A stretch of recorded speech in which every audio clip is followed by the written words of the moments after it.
하나님 말씀은 출애굽기 7장 14절에서 25절까지 우리 함께 읽겠습니다. 출애굽기 7장 14절에서 25절까지입니다. 여호와께서 모세에게 이르시되 바로의 마음이 완강하여 백성 보내기를 거절하는도다. 아침에 너는 바로에게로 가라.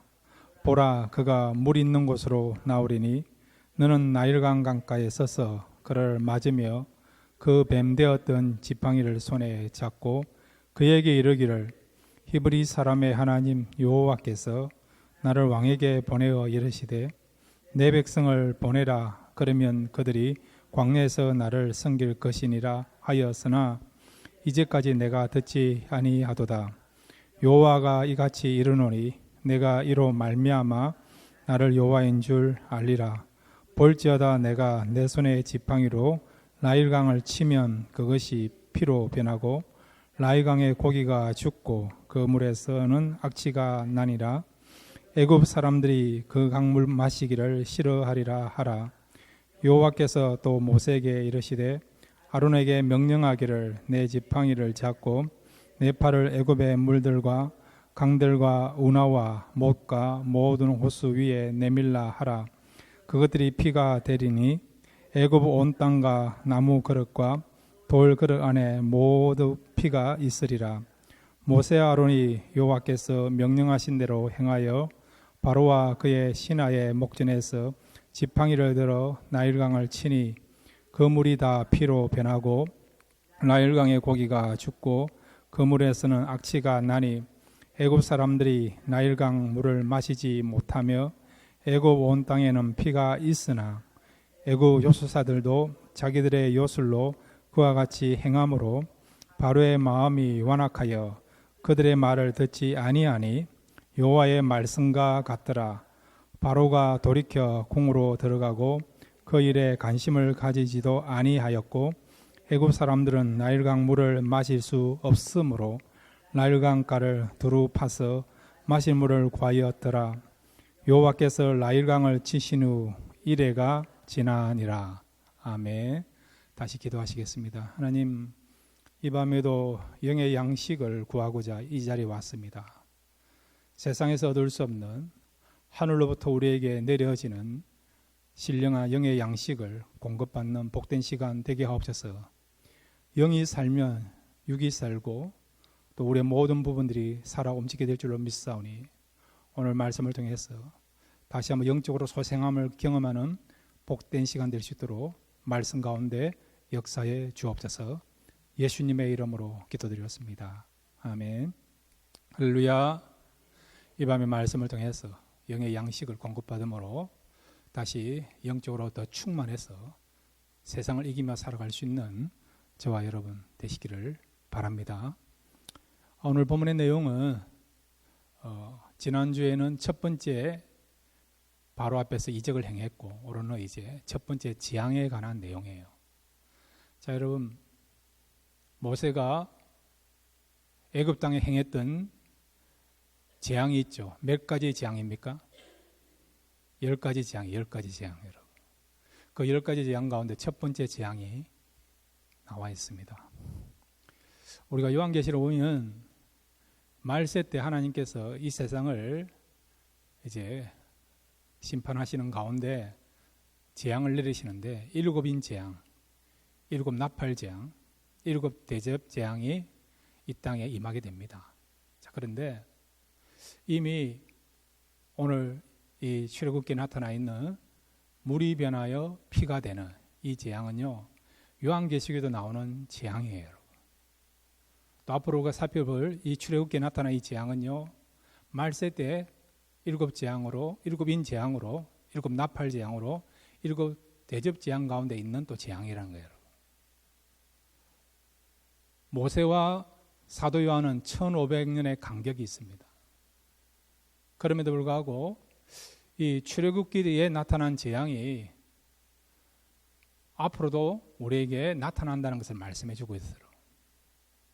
그러니까 우리가 살아가는 가운데 있어서 얼마든지 어떤 어려움을 겪는다 하더라도 말씀 속에 답이 있다는 것을 말씀해 주고 있습니다. 그러니까 오늘 여러분 들은 말씀은 그냥 지금으로부터 3,500년 전에 일어난 사건을 받지 마시고요. 앞으로 우리의 삶 속에서 얼마든지 이런 현상이 일어날 수 있고, 이런 현상 가운데 우리가 어떻게 하면 구원 얻을 수 있고 이런 어려움을 극복할 수 있는가, 그 원리를 우리가 발견하고, 그리고 어려움을 당하더라도 오늘 여러분이 발견하고 깨달은 은혜를 통해서 우리가 정말 참된 삶을 살아가고 문제를 해결할 수 있는 그런 저와 여러분 되시기를 바랍니다. 오늘 이 첫 번째 재앙인 물이 피로 변한 재앙을 통해서 하나님이 우리에게 주시고 한 교훈을 함께 생각하겠습니다. 첫 번째로 한번 따라해 주시기 바랍니다. 말씀을 듣고 바로 순종하자. 예. 하나님이 가장 좋아하시는 성도는요, 말씀을 듣고 머뭇머뭇거리지 말고요, 바로 순종하는 성도들을 좋아하십니다. 그러므로 여러분, 좀 준비가 안 된다 하더라도, 믿음이 부족하다 하더라도, 할 일이 대상까지 많이 있다 하더라도 하나님이 말씀하시면, 성령이 우리에게 감화 감동 주시면 거절하지 마시고요, 미루지 마시고 말씀대로 순종하십시오. 그러면 여러분의 인생이 달라집니다. 놀라운 축복의 역사 나타나고요, 기약에 쓰임 받습니다. 그러니까 여러분, 우리가 말씀은 어떻게 했나고요? 듣는 즉시 순종해야 될 것을 말씀해 주고 있는 것이죠. 자, 오늘 보면 하나님께서 모세에게 말씀하십니다. 너는 아침에 라일강에 가서 물이 변하여 피가 되도록 이적을 행하라는 거예요. 물이 변하여 피가 되게 하는 재앙을 나타내라고 명령하십니다. 너의 지팡이를 들고 그 나일강을 치면 그 나일강 강이요, 어떻게 변한다고요? 피로 변하게 될 것이다. 그렇게 명령하십니다. 자, 그런데 누구 앞에서 하라고요? 바로 앞에서 이 이적을 행하라는 그 명령하십니다. 언제요? 이른 아침에, 바로가 이 나일강에 나오는 그 시간에 이 이적을 행하라고 하나님께서 이 모세에게 명령하십니다. 오늘 성경 여러분, 출애굽기 7장 15절 16절을 같이 읽겠습니다. 시작. 아침에 너는 바로에게로 가라. 보라, 그가 물 있는 곳으로 나오리니 너는 나일강가에 서서 그를 맞으며 그 뱀되었던 지팡이를 손에 잡고 그에게 이르기를, 히브리 사람의 하나님 여호와께서 나를 왕에게 보내어 이르시되 내 백성을 보내라. 그러면 그들이 광야에서 나를 섬길 것이니라 하였으나 이제까지 내가 듣지 아니하도다. 17절 같이 읽겠습니다. 시작. 여호와가 이같이 이르노니 내가 이로 말미암아 나를 여호와인 줄 알리라. 볼지어다 내가 내 손에 지팡이로 나일강을 치면 그것이 피로 변하고. 예. 바로가 아침에 나일강에 나오는데 그때에 바로를 맞이하면서 너가 갖고 있는 그 지팡이를 이제 나일강에 치면 그 나일강이 어떻게 된다고요? 피로 변하게 될 것이다. 그렇게 모세에게 말씀하시고 명령하셨습니다. 그러니까 하나님은 지금 바로가 이른 아침에 나일강에 나오는 것을 알고 있는 거죠. 바로가 왜 나일강에 일찍 아침에, 이른 아침에 나왔을까요? 정확한 이유는 나와 있지는 않지만은 몇 가지 우리가 이유를 들 수 있겠죠. 첫째는 아침에 산책하기 위하여 그렇게 나일강에 아침에 나왔다 볼 수 있고, 또 하나는 나일강은 이 이집트 사람들에게 있어서는 숭배의 대상입니다. 그래서 하루를 시작하기 전에 그가 숭배하고 경배하기 위하여서, 신들에게 경배하기 위해서 이 나일강에 나왔다고 볼 수 있겠지요, 여러분. 자, 그런데 하나님은 이 바로의 모든 모습을 알고 계신다는 것이죠.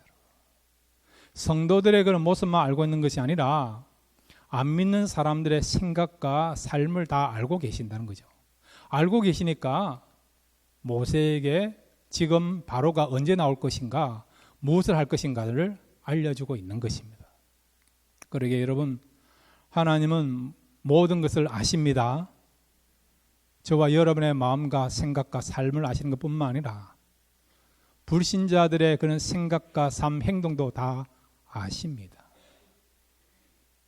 하나님이 모든 것을 아시기에 하나님은 하나님의 뜻과 주권을 통해서 통치하시고 역사하시는 것을 우리에게 말씀해 주고 있는 거죠, 여러분. 하나님은 일하시는 분이에요, 여러분. 어떤 사람 하나님은 혹시 주무시는 거 아닌지, 침묵하고 있는 것이 아닌지, 세상 일에 대해서 무관심하거나 외면하고 있는 건 아닌지 그렇게 생각하는 분이 있는데 아닙니다. 하나님은 모든 것을 보시면서 하나님께서 정한 때에 정확하게 일을 하시고 나타내시고 능력을 베풀어 행하시는 하나님이십니다. 그러니까 하나님은 일하십니다. 그리고 하나님 모든 걸 아십니다. 그러기에 우리가 하나님께 모든 걸 맡기며 하나님을 믿고 또 하나님 뜻대로 행하면 하나님의 능력이 저와 여러분의 삶 속에 크게 풍성하게 나타나게 될 줄로 믿습니다. 결국 모세가 하나님 말씀을 듣고 바로 앞에서 그가 가진 지팡이를 가지고 나일강을 치니 이 나일강이 어떻게 됐습니까? 그 나일강 물이요 피로 변하는 일이 일어났죠. 그 다음에 또 어떤 일을 하느냐? 이제는 강 정도가 아니고요, 못이나 우나 그 다음에 모든 물기가 있는 곳에 어떤 일이 벌어졌냐? 피로 변하는, 피가 나타나는 그런 일이 났어요.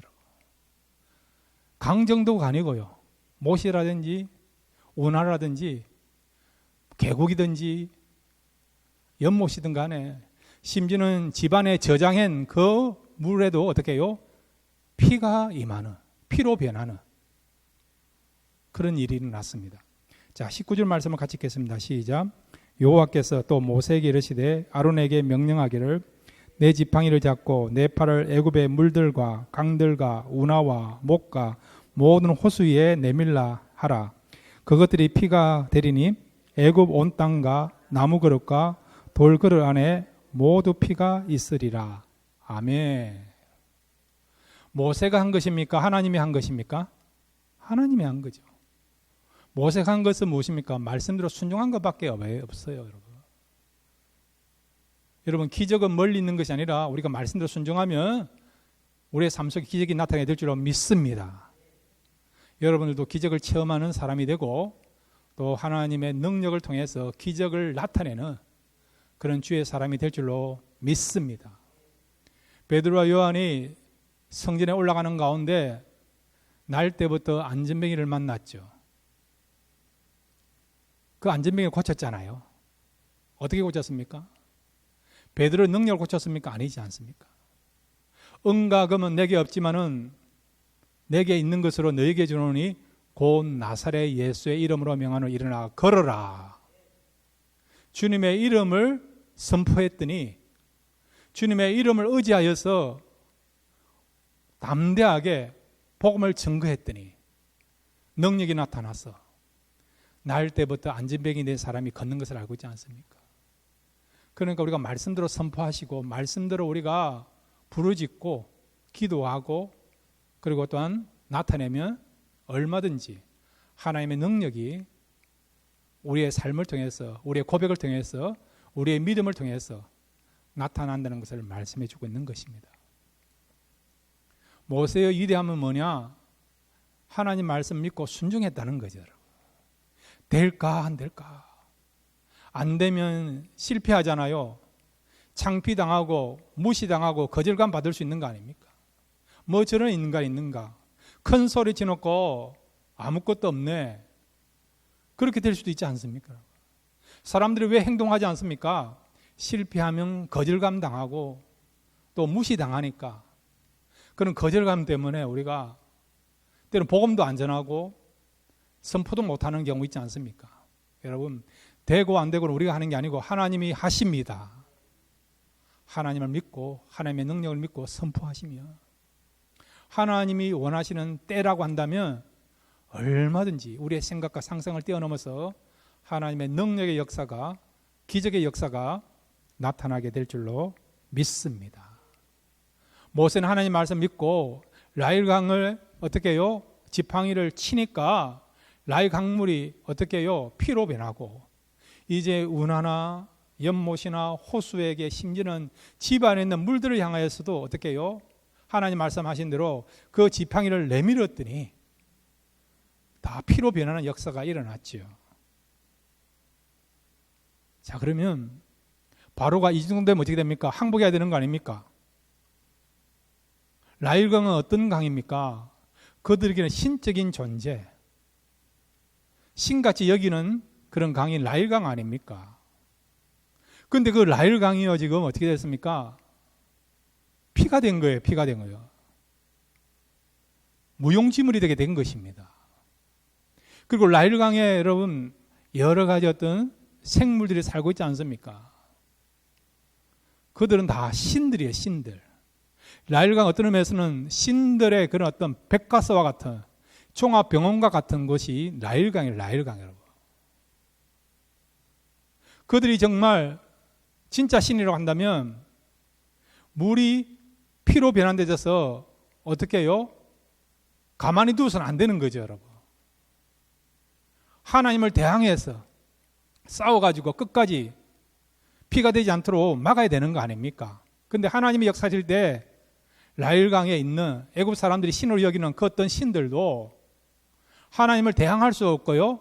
하나님의 능력 앞에 속수무책으로 당할 수밖에 없는 것을 무용지물이라는 것을 보여주고 있는 것이죠. 여러분. 그러니까 바로가 자기들이 또 애굽 사람들이 신들로 여기는 그런 존재가 무용지물이 되게 된 것입니다. 아무 어떤 능력도 행할 수 없고요. 아무 가치도 나타내지 못한 거예요, 여러분. 지금 굉장한 자존심을 상한 거죠, 여러분. 이스라엘 백성 믿는 하나님 앞에서 나일강이나 나일강 속에 있는 애굽 사람들이 신으로 섬기는 그런 것들이 전혀 능력을 발휘하지 못한 것입니다, 여러분. 신적인 대결에서 지금 지게 된 거예요, 여러분. 바로도 누굽니까? 애굽 사람들이 신들을 여기는 그런 존재가 바로 아닙니까? 바로 역시도 아무 능력을 발휘할 수 없는 무기력한 사람으로 지금 전락되게 되게 된 거예요, 여러분. 한마디로 말하면 지금 왕으로서 큰 자존심을 상한 것입니다, 여러분. 무시를 당한 것입니다. 이런 상황이 되면 어떻게 됩니까? 아, 이스라엘 백성은 하나님이 참 하나님이고 참 신이시구나. 나도 그렇고 나일강에 있는 우리가 믿고 우리가 의지하는 그런 신들은 가짜구나. 내가 잘못 살았구나. 항복하면서 모세가 요구한 대로 백성을 내어줘야 되는데 바로는 어떻게 합니까? 끝까지 자존심을 내세우면서 하나님이 원하는 대로 순종하지 않는 것을 보게 되죠. 자, 출애굽기 7장 21절부터 23절까지는 바로의 반응이에요. 물이 변하여 피가 되는 이 재앙을 경험하고도 바로가 어떤 반응을 보이는가? 나아가서 하나님 믿지 않는 세상 사람들이 하나님의 역사심을 보고도 어떤 반응을 보이고 있느냐? 그런 부분에서 우리에게 귀한 교훈을 주고 있는 것이 출애굽기 7장 21절부터 23절까지 말씀입니다. 같이 읽겠습니다. 시작. 나일강의 고기가 죽고 그 물에서는 악취가 나니 애굽 사람들이 나일강 물을 마시지 못하며 애굽 온 땅에는 피가 있으나 애굽 요술사들도 자기들의 요술로 그와 같이 행함으로 바로의 마음이 완악하여 그들의 말을 듣지 아니하니 여호와의 말씀과 같더라. 바로가 돌이켜 궁으로 돌아가고 그 일에 관심을 가지지도 아니하였고. 예. 우리 같으면 내가 잘못 살았구나. 가짜신을 섬겼구나.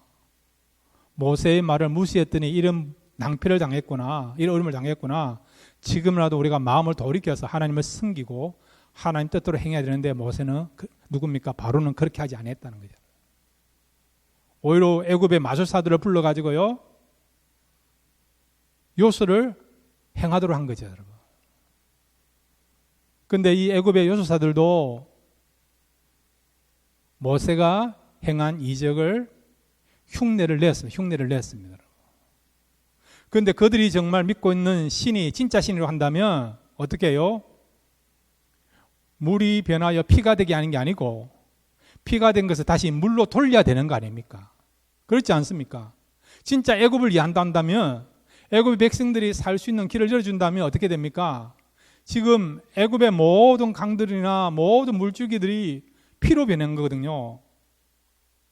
그러면 여러분 물을 구하지 못하면 살 수 없는 거 아닙니까? 그러면 애굽 사람들에게 진짜 필요한 것은 무엇입니까? 피로 변한 그 물을 어떻게 됩니까? 다시 물로 돌려야 되는 거 아닙니까? 근데 그들은요, 그것을 행할 능력은 없는 거죠. 흉내는 내지만은 능력이 없다는 것을, 실상은 그들의 삶은 가짜라는 것을, 허구라는 것을 보여주는 것이죠. 그런데 바로는 그것으로 만족하고 있는 것을 보게 되죠. 이거 무슨 말씀입니까? 하나님의 능력을 지금 인정하지 않으려고 하는 거예요. 아니, 우리의 마술사들도 물을 통해서 피가 되게 하는 이런 기적을 행한다. 그러니까 하나님하고 우리 마술사하고 무슨 차이가 있겠느냐? 우리 신하고 이스라엘 백성이 믿는 하나님하고 무슨 차이가 있겠느냐? 우리도 이런 일을 한다는 거예요. 자기의 연약함과 부족함과 그런 약함을 인정하지 않는 것이죠. 끝까지 하나님을 인정하지 않고 하나님을 무시하려고 하는 그런 불신적인 마음을 갖고 있는 것을 보게 되죠. 바로가 그렇습니까? 이 세상에 정말 우리가 말하는 불신적인 마음을 갖고 있는 사람, 불신앙을 갖고 있는 사람들의 마음이 그런 거 아닙니까? 과학자들 가운데도요, 보면 하나님이 천지를 창조하셨다. 그것을 인정하지 않잖아요. 이상한 학설을 만들어가지고요. 도대체 그 학설은 우리가 보면 합리성도 없고 이성적으로 맞지도 않고 타당성이 맞지 않음에도 불구하고 끝까지 창조론을 부인하기 위해서 그런 학설을 내세워서 하나님이 없다, 하나님이 창조하지 않았다, 그것을 주장하고 있지 않습니까? 시편에 보면 어리석은 자는 그 마음에 이르기를 하나님이 없다 하도다. 이런 세상을 향하여 여러분 선포하십시오. 그렇지 않다. 하나님은 살아계십니다. 하나님 지금도 역사하십니다. 이 세상을 주관하신 분은 하나님이시고 진정한 주권자는 하나님이시고 우리가 믿어야 되고 경배해야 될 유일한 대상은 하나님이다라고 그런 불신적인 세상을 향하여 우리가 도전하면서 하나님이 살아계신 것과 하나님이 참 하나님 되신 것을 진정한 예배와 경배의 대상인 것을 우리가 드러내고 선포할 수 있는 시대를 거슬러서 신앙을 지키고 신앙을 나타내는 일에 귀하게 쓰임받는 저와 여러분 되시기를 바랍니다. 바로는 모세의 말을 들어도 안 믿었어요. 안 내어줬습니다. 그래서 재앙이 나타난 거죠. 말로 안 되니까 환경을 통해서 하나님을 믿도록 하나님 말씀대로 순종하도록 하기 위하여 하나님께서 이런 재앙을 허락하신 것입니다. 근데 바로는요, 10가지 재앙이 끝나야만이 결국 내어주지 않습니까? 바로가요, 하나님 말씀을 순종했다 한다면 모세의 말을 듣고 처음부터 순수한 마음을 가지고 이스라엘 백성들을 내줘야 되는 거 아닙니까?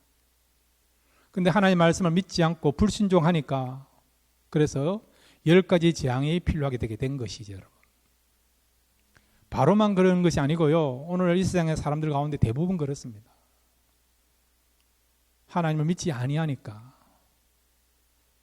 성도를 통해서 말씀을 통해서 하나님 말씀을 들어도 순종하지 않잖아요. 그러니까 어떻게 합니까? 하나님은 이런 재앙을 통해서 어려움을 통해서 하나님이 살아계신 것을 우리에게 말씀하고 있는 거죠. 안 믿는 사람뿐만 아니라 성도 가운데도 그런 분이 있어요. 하나님 말씀을 듣고도 어떤 경우는요, 하나님 말씀 무시하는 경우 있지 않습니까? 그래서 하나님께서는 말씀으로 안 되니까 어떻게 합니까? 환경을 통해서 하나님의 뜻을 전달하지 않습니까? 그 환경이라는 것은 때는 우리의 삶 속에 은근키와 가시등불을 내놓아서, 그런 장애물을 내놓아서, 그런 장애물을 통해서 비로소 우리가 고생을 통해서, 고난을 통해서, 고통을 통해서 하나님의 뜻을 아는 경우 있지 않습니까? 그래서 영국의 신학자이고 또 유명한 사상가였던 C.S. 루이스라는 사람은 이런 말을 했어요. 고난은 하나님께서 우리에게 말씀하시는 메가폰이다, 확성기다, 그렇게 말을 하셨습니다. 확성기가 왜 필요합니까? 그냥 말하면, 육성으로 말하면 전달이 안 되니까. 그래서 강력하게 전달되기 위하여, 소리가 들리기 위해서 확성기가 필요한 것처럼 때로는 하나님께서 우리에게 형통을 통해서 찾아오시지만은 형통 가운데 하나님을 우리가 알지 못하니까, 하나님의 음성을 듣지 못하니까, 또 하나님께 나오지 아니하니까 하나님 어떻게 합니까? 이제는 고통을 통해서, 고난을 통해서 말씀하시는 거죠. 그래서 고난을 통해서 하나님의 뜻을 알고 하나님께 나온 사람들이 얼마나 많이 있습니까? 사랑하는 여러분, 하나님은 먼저 우리에게 형통 가운데 찾아오십니다. 여러분 잘 나갈 때 감사하십시오. 하나님께 찬양하십시오. 하나님의 은혜로 되었습니다. 그런데 어떤 사람은요, 형통 가운데는 하나님을 찾지 않고 하나님께 감사하지 않고 예배하지 않고 고난을 통해서 비로소 하나님께 나오고 예배하고 신앙생활을 하는 사람이 있지 않습니까? 고난이 얼마나 힘듭니까? 괴롭습니까? 그러므로 사랑하는 성도 여러분, 하나님 말씀하실 때 그 말씀대로 순종하십시오. 재앙이 아니더라도, 재앙이라는 환경을 경험하는 것이 아니라 여러분, 하나님께서 말씀만 하시더라도 하나님 뜻이 있는 것을 알고 그대로 순종함으로 하나님을 기쁘시게 하며 살아갈 수 있는 저와 여러분 되시기를 바랍니다. 두 번째로, 오늘 물이 변하여 피가 되게 하는 이 재앙을 통해서 우리 주시기 위한 귀한 교훈이 있습니다. 한번 따라해 주시기 바랍니다. 심은 대로 거두게 하신다. 예, 갈라디아서 6장 7절부터 8절 말씀, 여러분이 잘 아는 말씀 다시 한번 읽겠습니다. 시작. 스스로 속이지 말라. 하나님은 업신여김을 받지 아니하시나니 사람이 무엇으로 심든지 그대로 거두리라. 자기의 육체를 위하여 심는 자는 육체로부터 썩어질 것을 거두고 성령을 위하여 심는 자는 성령으로부터 영생을 거두리라. 아멘. 하나님은 모든 것을 아시고 모든 것을 판단하시고 모든 것들을 보고 계십니다. 그래서 우리가 심은 대로 거둔 거예요. 심은 대로. 육체의 그런 삶을 심으면 육체의 열매를 거두고, 성령의 그런 어떤 삶을 우리가 심으면 성령의 열매를 맺습니다. 악을 심으면 악에 대한 열매를 맺는 것처럼, 또한 선을 심으면 선에 대한 열매를 우리가 거두게 된다는 거예요, 여러분. 그러니까 여러분 남은 생에 영적인 것을 심으시고 선한 것을 심어서 영적인 아름다운 열매를 맺으시고 선한 열매를 맺을 수 있는 그런 복되고 참된 삶을 살아가시는 저와 여러분 되시기를 바랍니다. 자, 오늘 성경 여러분 21절을 우리 같이 한번 읽을까요? 앞에서 읽은 말씀인데 21절을 다시 한번 읽겠습니다. 출애굽기 7장 21절입니다. 시작. 나일강의 고기가 죽고 그 물에서는 악취가 나니 애굽 사람들이 나일강 물을 마시지 못하며 애굽 온 땅에는 피가 있으나. 예, 애굽 사람들에게서 나일강은 생명의 젖줄기입니다. 생명의 젖줄기. 식수를 얻는 물의 근원이 되고요. 그 다음에 이 나일강 물이 범람하면 주변의 땅들이 기름진 땅이 돼가지고요, 풍성한 수확을 얻는 그런 풍요를 가져다주는 땅이, 풍요를 가져다주는 통로가 되는 것이 나일강입니다. 나일강 여러분. 또 나일강 안에는 또 많은 물고기가 있어요, 여러분. 물고기를 통해서 또 식주의 문제를 해결하죠. 먹는 문제를 해결하죠, 여러분. 또 나일강 여러분, 이렇게 배들이 왔다 갔다 함으로 말미암아 경제적인 큰 이득을 가져다주는, 부를 축적할 수 있는 통로가 되는 것이 나일강 여러분. 그러니까 이스라엘 백성이 고센 땅에 살았지만은, 그렇지만은 애굽 사람들에게서 더 유익을 주고 기쁨을 주고 풍요를 가져주는 그런 통로가 된 것이 바로 이 나일강이에요. 여러분 가운데 그 캐나다 토론토에 가면 나이가라 폭포 있죠. 나이가라 폭포. 가보신 분도 있고 안 가신 분도 있는데 저는 가봤겠습니까? 안 가봤겠습니까? 가봤으니까 이런 이야기를 하죠. 여러분. 거기 가보니까요. 그 토론토 사는 사람들이 하는 말이 토론토 시민들에게 경제적인 그런 어떤 큰 혜택을 주는 그런 통로가 나이가라 폭포라고 그러더라고요. 그 나이가라 폭포가 그 시에 있는 것을 그들은 축복으로 하나님의 축복으로 여기더라고요. 그런데 여러분 이집트 사람에게는 나일강은요 나이가라 폭포보다도 이집트 사람들에게는 더 신의 어떤 축복으로 선물로 받아들이는 그만큼 중요한 위치에 있는 것이 바로 이 나일강 여러분. 자, 그런데 그 나일강이 지금 어떻게 됐습니까? 그 물이 어떻게 됐습니까? 물이 변하여 피가 된 거예요, 여러분.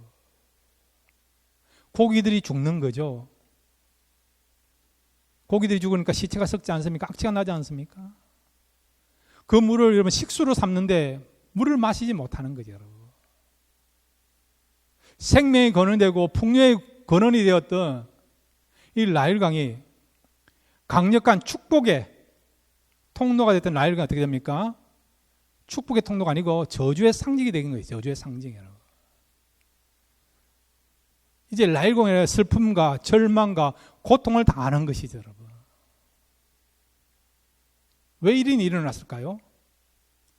그것은 나일강을 통해서 그들이 자문안에 있기 때문에 하나님은 그들에게 심은 대로 거두게 하시는 그런 역사를 나타내신 것을 보게 됩니다. 출애굽기 1장 22절 말씀 같이 읽겠습니다. 출애굽기 1장 22절입니다. 시작. 그러므로 바로가 그의 모든 백성에게 명령하여 이르되 아들이 태어나거든 너희는 그를 나일강에 던지고 딸이거든 살려두라 하였더라. 아멘. 바로가 한 일이 무엇입니까?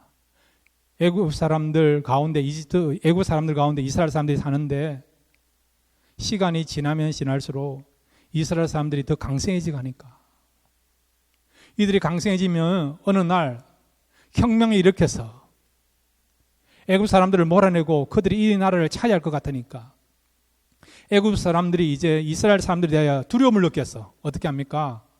산화 제한을 시킨 거예요. 그 방법 중에 하나가 뭐냐? 남자아이가 태어나면 어디에 집어 던집니까? 나일강에 집어 던지는 거예요. 생명을 죽이는 일을 한 것이죠. 어디에서요? 나일강에서 그렇게 한 것이죠. 하나님은 생명을 사랑합니다. 영적인 생명뿐만 아니라 육신의 생명도 사랑하는 것입니다. 그러니까 여러분, 여러분의 생명 사랑하십시오. 여러분의 생명뿐만 다른 사람의 생명도 소중히 여기시기를 바랍니다. 그런데 바로와 애굽 사람들 어떻게 한다고요? 이스라엘 사람들의 생명을 어떻게 해요? 무시하면서 그들을 죽이려고 한 것이죠. 어디에서요? 나일강에서 그렇게 한 것이죠. 하나님이 이 모든 것을 보고 계십니까? 안 보고 계십니까? 보고 계신 것이죠. 그래서 어떻게 합니까? 그들이 심은 대로 어떻게 하십니까? 이제는 나일강이 그들에게 생명을 주는 거 아니라 생명을 빼앗는 그런 일을 하나님께서 나타낸 것을 보게 되는 것입니다.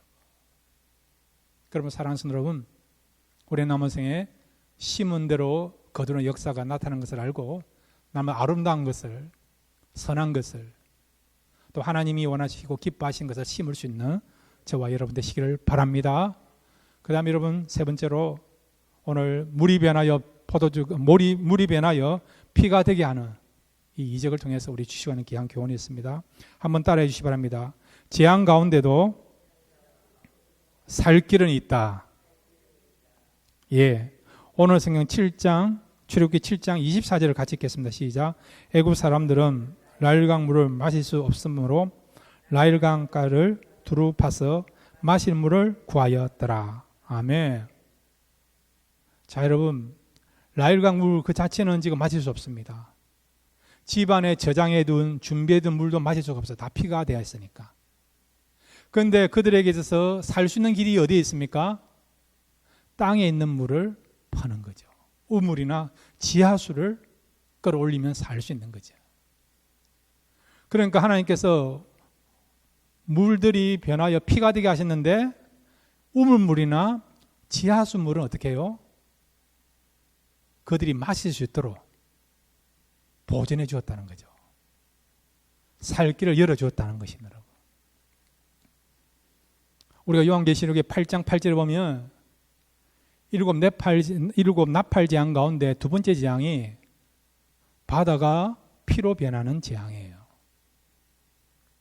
그런데 전 세계에 있는 모든 바다가 피로 변한 게 아니라 바다 몇 분의 1이 피로 변합니까? 3분의 1, 3분의 1. 일부분만 바닷물이 피로 변한다는 거예요. 그 말은 이 마지막 때도 하나님의 재앙이 나타나지만은 주님이 재림하기 직전에 나타나는 최종 그런 심판 전에는 주님이 재림하기 전까지는 재앙이 나타나지만 그 재앙 가운데 우리가 살 수 있는 길이 있다는 것을 말씀해 주고 있다는 거죠, 여러분. 오늘 보면 라일강에 있는 물이나 집 안에 있는 물이나 지금 피가 변했지만 그럼에도 불구하고 어떻게 해요? 땅을 파서 나오는 그 물은 마실 수 있도록 하나님께서 재앙 가운데도 살 수 있는 길을 열어줬다는 것을 말씀해 주고 있는 것이죠. 통계를 보니까요, 우리가 2020년도 팬데믹이 시작되면서 2022년도 연말까지 3년 동안 미국에서 여러분 코비에 걸린 사람이 얼마가 되는가 하니까 1억 217만 명이 미국에서만 코비에 걸렸어요. 미국의 인구가요 3억 3천만 명 정도 됩니다. 3억 3천만 명. 근데 3년 동안 2020년부터 2022년 연말까지 3년 동안 코비에 걸린 사람이 1억 2,170만 명 돼요, 여러분. 자, 그 중에 여러분 1억 2,170만 명 가운데 사망한 사람은 얼마 되는가 하니까 149만 명 정도 됩니다. 149만 명. 2020년도에 코비가 시작될 때 여러분 많은 사람들이 세상을 떠났죠, 여러분. 이탈리아 같은 경우는 10명 중에 한 사람 정도가 코비에 걸려서 죽는 경우 있지 않습니까? 10분의 1 정도가 사망률에 이르는 그런 경우도 있었죠, 여러분. 초창기에는 그렇지만 점점 시간이 지나면 지날수록 어떻게 해요? 사망률이 낮아진 것을 알고 있지 않습니까, 여러분? 처음에 우리가 코비에 걸리실 때는 이러가다가 예수님이 곧 오시는 건 아닐까? 지구 종말이 오는 것은 아닐까? 그 정도로 걱정할 정도로 2020년도에는 정말 힘든 시간이었습니다. 그렇지만은 시간이 지나고 나니까 그렇게 힘든 가운데도 하나님께서 우리의 생명을 지키시고 보호하여 주시고 살아갈 수 있는 길을 열어준 것을 알게 되는 것이더라고요.